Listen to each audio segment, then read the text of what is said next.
Hey guys, Tina here and welcome to another weekly reads video in which I will let you know what are the books that I managed to read in the previous week and what are the books that I hope to get to this week.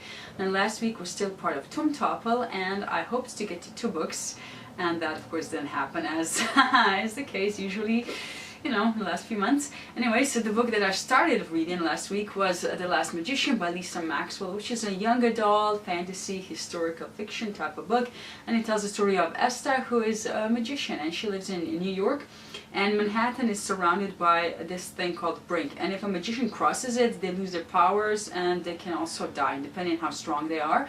And the Brink was created by the Order, who is fighting against magicians. They want to evaporate them, basically just make them disappear, and they're doing their best to do that.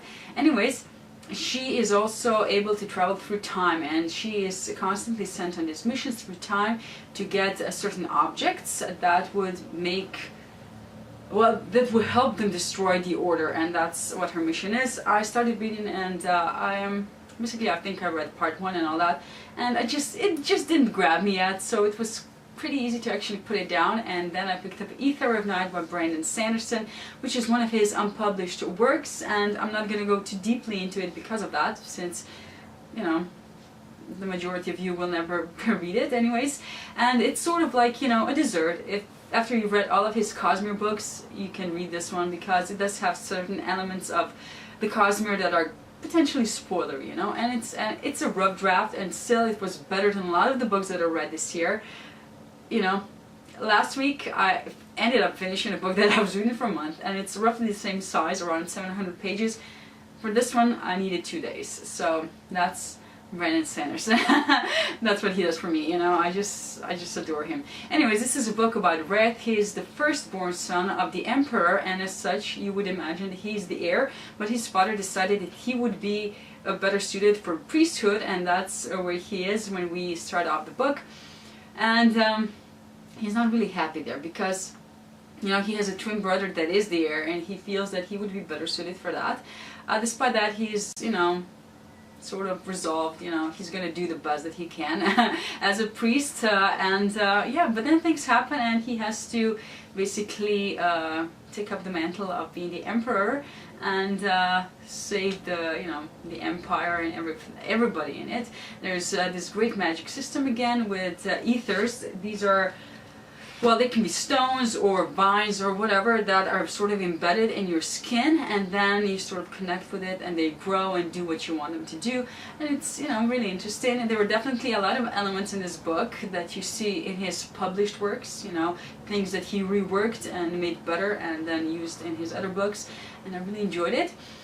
So naturally, after I read that, I started reading White Sand, which is another of his unpublished works. This one I think was edited, because it reads really great. I mean, seriously, I love it so far. There's also a graphic novel based off of this book that it's, you know, being published. So there's one volume is already out, and the next one's coming out in November. And this is about a world that is divided, you know. It's the planet is locked, so it doesn't revolve around itself. So we have a dark side and a day side, and they do not really mix for reasons, for political reasons. They do not mix. They used to, but not so much now.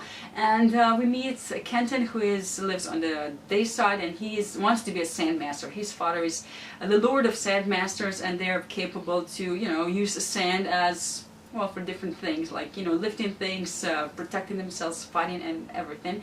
And he's not really that powerful, but he does his best and he is persistent. And from the dark side we meet Chris, and she is traveling to the day side because she wants to find her fiance, the prince.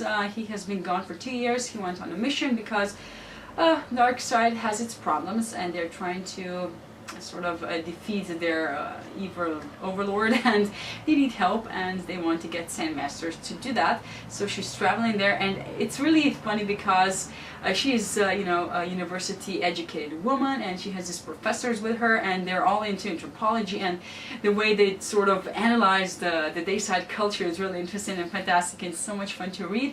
So I'm really enjoying that book. Aside from that, I maybe will get to the Last Magician. I'm not sure, because I have 2 other books that I have to get to, and the first one is, just let me put that down. The first one is Manners and Mutiny by Gail Carriger, which is book 4 in her Finishing School series, and I'm buddy reading this with Lourdes. I will leave her channel down below so you can check her out.